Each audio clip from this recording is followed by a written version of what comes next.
Market stats for October of 2025. So, if I could just say one word that sums up our market, boring. The common term that I'm hearing from a lot of real estate agents is weird. We've seen an exceptional amount of home transactions terminate this year. We've seen some slow movement in the market. But when you look at compared to last year, there's not a ton of difference. So our median home price as of October, September 2024, compared to last year, it's $547,000 in the Kootenai County area. That's up 3%. 3%. Now, you'll see a lot of price reductions out there, and our market as a whole feels like the values are losing a little bit and everything. But when you look at the median home price compared to last year, it's up 3%. Homes sold year to date compared to September of 2024, up 4%, 1,892. Current residential activity listings, 1,123. Sorry about the close-up on my face there. And days on market is actually down just a little bit, 2.2%. So average days on market right now is 90 days. So the big question that I'm getting from a lot of people is, well, how does this affect me? And it really depends on whether you're a buyer, seller, investor, or a renter. Let's hit on rental, because I don't talk too much about that right now, or recently, but rentals, and I have been covering a little bit of rental topics in my YouTube channel here. Rentals are pretty, I would say, steady. It's definitely, if you're a renter in Kootenai County and you're looking to spend about $2,000, $2,500, you've got some options. Not a ton of vacancy, so we are seeing rentals go out pretty quick. We've had some good success with rentals getting filled. So investors are seeing a lot of opportunity right now because there's always the motivated seller, always. And so you see some investors out there writing offers. It might feel like a lowball offer. Sometimes it's where the market value is. You get a lot of sellers that are testing the market. If you're a buyer right now, I feel like there's that opportunity too, especially as the fall colors start to come in. You're going to see more buyers getting concessions.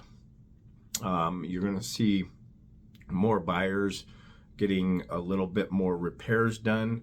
And that's simply because of the market. You know, there are some motivated sellers, and not all sellers are motivated, and you can see that in some of the days on market. Ultimately, you know, it comes down to three things: location, condition, and price. And generally speaking, you can't move your house.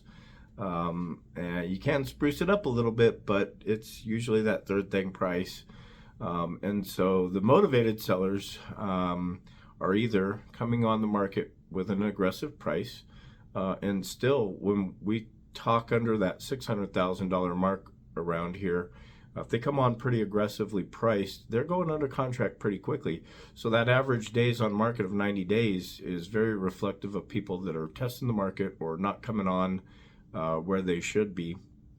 And if you're a seller, couple things to think about. So we're actually starting to see some homes come off the market. They've been on the market for a while, and for one reason or another, they're not selling. And it's that time of the year where some sellers go, well, you know what, forget about it. I don't want to move during the wintertime. I'm going to pull it off. We're going to enjoy our holiday seasons here at the house, and then maybe we'll come back onto the market, May or April. And so you're starting to see the inventory start to shrink up a little bit like that.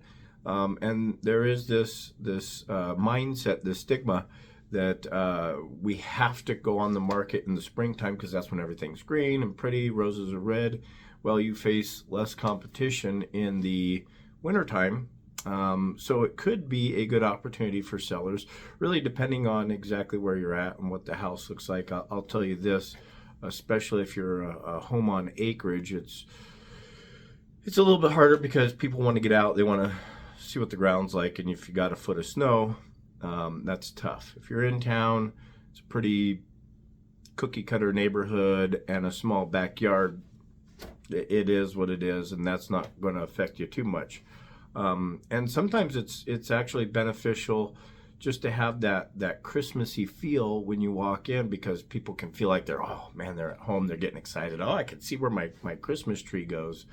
And the other thing too is the interest rates have ticked down just a little bit, not a ton, but it feels like they might come down just a little bit more, and that could be good for both buyers and sellers. Get some more inventory moving and get some more excitement in the market. So overall, my word for the month moving into October is boring. We were very blessed in our particular business to see quite a few closings over the last couple of weeks, which means people were going under contract 30 to 40 days ago, just kind of right around that end of the summer season there, and the pipeline's looking like there's a few more buyers out there as well, but it's looking like a typical October that we're headed to in 2025. So if you've got questions about the market, hit the subscribe button, stay intact. If you want specific questions about your house, even if you're not here in North Idaho, I can connect you with a great real estate agent. And in the meantime, stay warm out there, folks. BK knows the way.